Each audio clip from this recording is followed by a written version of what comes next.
약사님, 몸에 좋은 영양제들이라고 하더라도 간을 손상시키는 것들도 있다고 하던데 어떤 영양제들을 조심해야 할까요? 맞아요.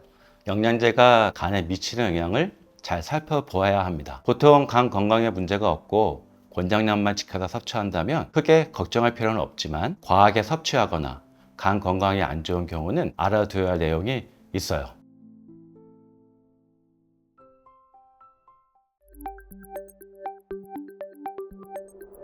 간은 몸에서 정말 중요한 역할을 하죠. 간으로 들어오는 물질을 분해하여 해독하고 특정 물질을 합성하는 대사 기능이 있고 특정 물질을 저장하는 기능이 있습니다. 그런데 간이 감당할 수 없을 만큼 많아지면 유해한 물질이 쌓여서 간 손상이나 독성 문제가 생길 수가 있어요. 이렇게 간에 부담을 줄 수 있는 영양제들이 무엇인지 알아보죠. 먼저 건강기능식품인 국내 제품은 신뢰할 수 있지만 해외 제품은 조심해야 합니다. 해외 제품은 국가 허가를 받은 게 아니어서 기능성과 안전성의 검토가 충분하지 않을 수 있어요. 대표적으로 헬스 보충제와 허브 제품이 있습니다. 머슬 빌더나 아나볼릭 같은 표현을 표기하거나 홍보하는 헬스 보충제, 생소한 허브 원료들로 구성된 건강식품은 피하는 게 좋습니다. 과다 복용하지 않아도 간 손상 같은 부작용이 생길 수가 있거든요. 만약 그런 제품을 꼭 사야 한다면 NSF 스포츠 인증을 받았는지 또는 컨슈머 리포트 평가가 있는지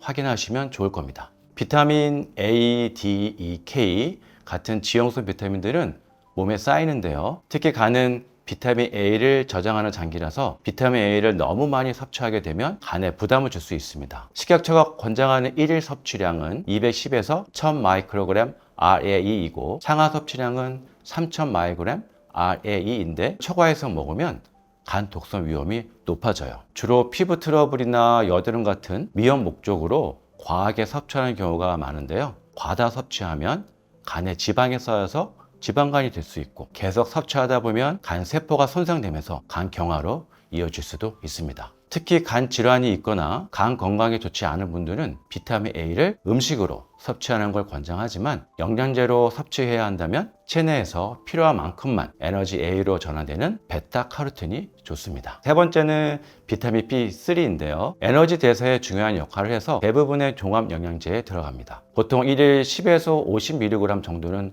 문제가 없고요. 다만 고지혈증 치료 목적으로 2000mg까지 복용하는 경우는 정기적인 간 검사가 필요합니다. 고용량을 오래 복용하면 지방간과 간염증을 유발해서 간 수치가 상승하고 간 경화로 진행될 수 있기 때문이죠. 네 번째는 녹차 추출물입니다. 체지방 감소 목적으로 많이 드시는데요. 1일 카테킨 300mg 정도 섭취는 괜찮지만 3배 이상 먹으면 간에 부작용이 생길 수가 있어요. 카테킨은 과다 섭취 시 산화 스트레스를 일으켜서 간 세포가 손상되거나 간 기능이 떨어지고 급성간염으로 이어질 수 있습니다. 다섯 번째는 홍국인데요. 홍국은 모나콜리 K라는 성분이 들어있는데 이 성분이 간에서 대사될 때 간에 부담을 줄 수 있고 모나콜린 K가 근육 손상을 일으키고 그 부산물이 간으로 들어가면 간에 무리가 될 수 있어요. 대부분의 제품들이 1일 섭취량이 4mg 정도인데 1일 20mg 이하로 섭취하면 간 부작용은 그리 걱정하지 않으셔도 됩니다. 그 다음은 철분인데요. 간에 과도한 철분이 축적되면 산화 스트레스를 일으켜서 간 손상이 일어날 수도 있습니다.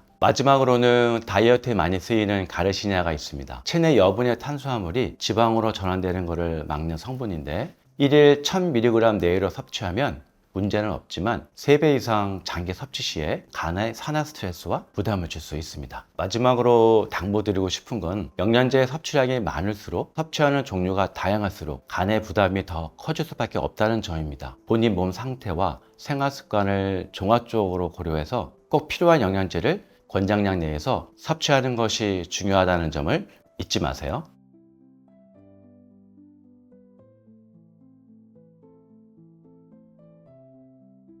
간이 망가졌을 때 나타나는 증상들도 같이 알려주세요.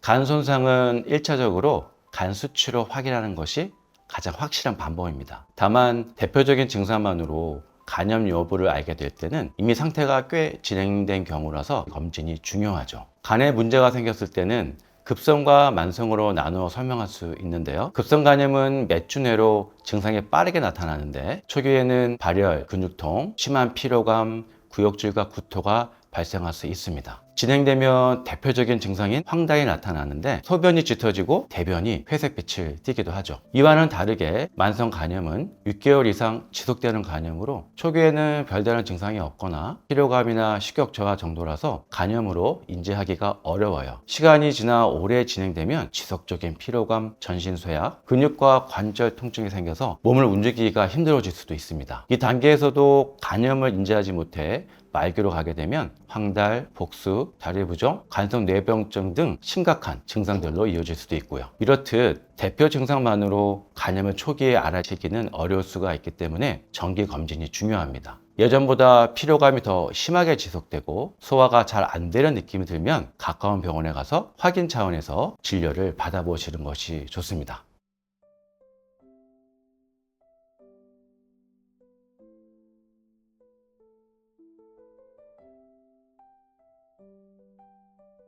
약사님, 간에 도움이 되는 영양제는 어떤 것들이 있을까요? 간은 우리 몸에서 화학 공장이라고 할 만큼 중요한 장기입니다. 이번에는 간 건강에 도움이 되는 영양제들을 소개해 드릴게요. 첫 번째는 간 영양제로 많이 알려진 밀크시슬이에요. 밀크시슬은 오랜 세월 동안 천연치료제로 사용됐는데 여기에 들어있는 실리마린 성분이 간에 크게 4가지 좋은 효과를 줍니다. 간세포를 보호하고 재생을 돕기 때문에 간 건강 유지에 큰 도움이 되고요. 항산화 효과가 있어서 간에서의 산화 스트레스를 줄여줍니다. 염증을 억제해서 간 기능을 보존해서 간이 스스로 회복할 수 있도록 도와주죠. 마지막으로 간이 독소를 더 효과적으로 처리하고 배출할 수 있기 때문에 약물이나 음주로 간이 지쳤을 때 효과가 있다고 알려져 있어요. 다만 밀크시슬은 간의 대사를 담당하는 효소에 영향을 줄 수 있어서 여러 의약품과 상호작용이 있을 가능성이 큽니다. 예를 들어 와파린 같은 항응고제나 알프라졸란 같은 항불안제와도 상호작용이 있을 수 있기 때문에 이러한 약을 복용 중인 경우에는 상호작용 여부를 꼭 확인해 주세요.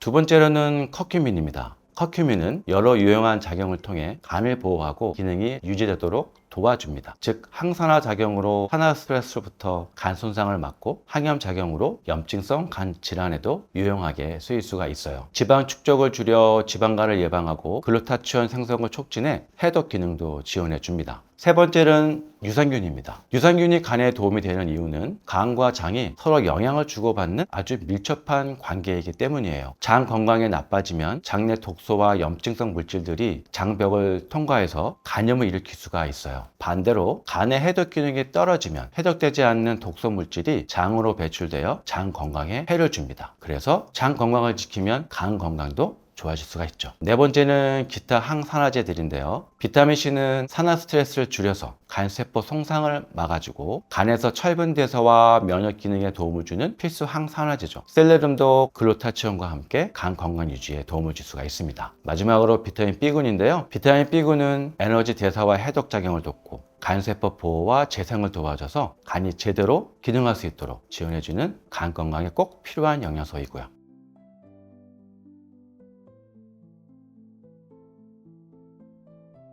오늘은 영양제 선택에 있어 간 건강을 유지하기 위한 주의사항과 도움이 되는 성분들을 알아보았습니다. 특히 간에 무리가 될 수 있는 영양제의 경우 권장 섭취량을 지키는 것이 중요하고 간 질환이 있는 분들은 반드시 전문가와 상담 후 복용하셔야 합니다. 간에 도움을 줄 수 있는 밀크시슬, 커큐민, 유산균, 항산화제는 항산화 작용 및 염증 억제 효과가 있어서 간 기능을 지원하는 데 유용하고 정기적인 간 건강 체크도 중요하다고 말씀드렸습니다. 오늘도 여러분의 건강에 도움이 되었으면 좋겠습니다. 건나블TV였습니다.